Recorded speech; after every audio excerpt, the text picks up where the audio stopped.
How will we go to your place? We will go by bus. How far is it from our school? It is about 10 kilometers.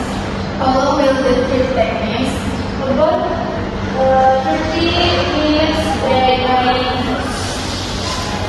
What should we bring? You should bring weather and lunch.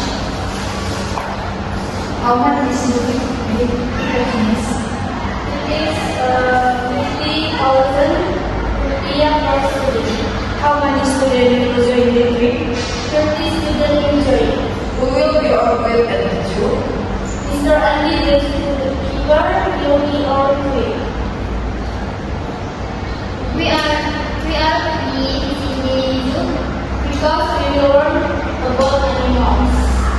Which animal will we see first? We will see the lions first. Something good it is to bring because what? That is John's first consideration. The question everyone. Now we are